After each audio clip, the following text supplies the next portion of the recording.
ದೇವ್ರುಗಳ ಕೇರಳದ boat house ನ ಜರ್ನಿಗೆ ಬಂದ್ರೆ ಈ ಜರ್ನಿಲಿ ಕೇರಳದ ಅಥೆಂಟಿಕ್ ಟ್ರೆಡಿಷನಲ್ ಆಗಿರೋಂಥ ಫುಡ್ ನ ಸರ್ವ್ ಮಾಡ್ತಾರೆ. ವೆಜ್ಜು ನಾನ್ ವೆಜ್ ಎಲ್ಲ ಸರ್ವ್ ಮಾಡ್ತಾರೆ. ಈಗ ನಾವು ಇಂಡಿಯಾದ ಲಾಂಗೆಸ್ಟ್ ಲೇಕ್ ಬಂದಿದೀವಿ. ಈ ಲೇಕ್ ನ ಹೆಸರು ವಯಂಬನಾಡ್ ಲೇಕು. ಕನ್ಫ್ಯೂಸ್ ಆಗಬೇಡಿ. ಇಂಡಿಯಾದ ಲಾರ್ಜೆಸ್ಟ್ ಲೇಕ್ ಚಿಲ್ಕಾ ಲೇಕು, ಅದು ಒಡಿಶಾದಲ್ಲಿದೆ. ಅದು ಲಾರ್ಜೆಸ್ಟ್, ಇದು ಲಾಂಗೆಸ್ಟ್. ಗಾಡಿಲಿ ಏನೋ ಹಾರನ್ ನೋಡ್ಬಿಡ್ತೀವಿ, ಆಗ ಬೋಟ್ ಹೋಗ್ಬಿಡುತ್ತೆ. ಆದ್ರೆ ಬೋಟ್ ಹೌಸ್ ನ ಹಾರನ್ ನೋಡಿ ಎಲ್ಲಿದೆ. ಬೋಟ್ ಹೌಸ್ ದ ಹಾರನ್ ಹೆಂಗಿದೆ ನೋಡ್ಗುರು. ನಾವೀಗ ಈ ಬೋಟ್ ಹತ್ತಿದೀವಲ್ಲ, ಈ ಬೋಟ್ ಹೆಸರು ದಾವೂದ್ ಅಂತ. ದಾವೂದ್ ಅಂದ್ರೆ ಆ ದಾವೂದ್ ಇಬ್ರಾಹಿಂ ಅಲ್ಲ, ಈ ಬೋಟಿನ ಓನರ್ನ ಮಗ ದಾವೂದ್ ಅಂತೆ. ಅದಕ್ಕೆ ಈ ಬೋಟ್ ಹೆಸರು ದಾವೂದ್.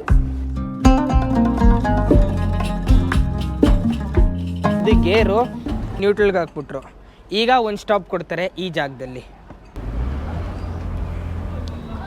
ಈ ಬೋಟ್ಗೆ ಯಾವುದೇ ಬ್ರೇಕ್ ಇಲ್ಲ.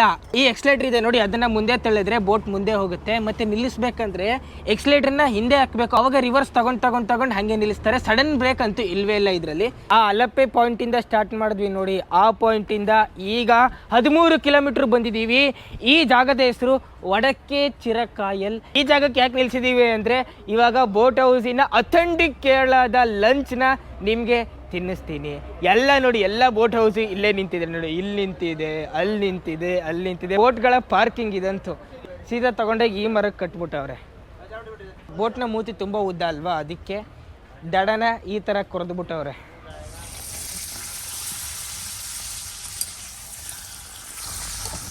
ದೇವ್ರುಗಳ ಕೇರಳದ ಬೋಟ್ ಹೌಸ್ ನ ಜರ್ನಿಗೆ ಬಂದ್ರೆ ಈ ಜರ್ನಿಲಿ ಕೇರಳದ ಅಥೆಂಟಿಕ್ ಟ್ರೆಡಿಷನಲ್ ಆಗಿರೋಂಥ ಫುಡ್ ನ ಸರ್ವ್ ಮಾಡ್ತಾರೆ. ವೆಜ್ಜು ನಾನ್ ವೆಜ್ ಎಲ್ಲ ಸರ್ವ್ ಮಾಡ್ತಾರೆ. ಹಂಗೆ ಲೈನಾಗಿ ಇಟ್ಟವ್ರೆ ಎಲ್ಲ. ಓಹೋ, ಏನ ಚಟ್ಟ lemon pickle, carrot. This is carrot and coconut. ಓ, ಕ್ಯಾರೆಟ್ ಮತ್ತೆ ಕೋಕೋನಟ್ ಹಾಕ್ಬಿಟ್ಟು ಪಲ್ಯ ಮಾಡವ್ರೆ. ಓಕೆ. ಅದ್ರ ಪಕ್ಕ ಇರೋದು ಬೀಟ್ರೂಟ್ ಗೊಜ್ಜು. ಓಕೆ.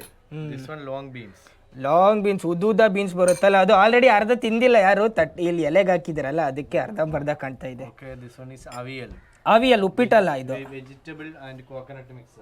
ಇದ್ರ ಪಕ್ಕ ಇರೋದು ಪನ್ನೀರು, ತರಕಾರಿ ಮತ್ತೆ ಕೋಕೋನಟ್ ಮಿಲ್ಕ್. ಎಲ್ಲ ಇಲ್ಲಿರುವಂತ ಎಲ್ಲ ಫುಡ್ಗಳಿಗೂ ತೆಂಗಿನಕಾಯಿ ಹಾಕ್ತಾರೆ ಒಂದು, ಇಲ್ಲಾಂದ್ರೆ ಕೋಕೋನಟ್ ಹಾಲ್ ಅಂತೂ ಹಾಕ್ತಾರೆ. ಎಲ್ಲದಕ್ಕೂ ಕೋಕೋನಟ್ ಯೂಸ್ ಮಾಡ್ತಾರೆ ಇಲ್ಲಿ. Sambar, not coconut sambar.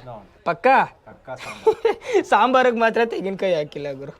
ಪಾಪಡ್, ತರಕಾರಿ ಸಲಾಡ್, ವೈಟ್ ರೈಸ್. ಇದು ಕೇರಳದ ಕಾಲುವೆಗಳ ಪಕ್ಕ ಜಾಸ್ತಿ ತೆಂಗಿನ ಮರಗಳು ಉದ್ದುದ್ದಕ್ಕೆ ಬೆಳೆದಿರುತ್ತೆ. ಇಲ್ಲಿ ಬಾಳೆಕಾಯಿ, ತೆಂಗಿನಕಾಯಿ, ಅಡಿಕೆ, ಟೀ. ಅಲಪೆಯ ಸ್ಪೆಷಾಲಿಟಿನೇ ಅದು. ಇಡೀ ಕೇರಳದಲ್ಲಿ ಎಲ್ಲ ಕಡೆನೂ ಫಾರೆಸ್ಟ್ ಇದೆ, ಆದರೆ ಅಲಪೆಯಲ್ಲಿ ಮಾತ್ರ ಫಾರೆಸ್ಟ್ ಇಲ್ಲ.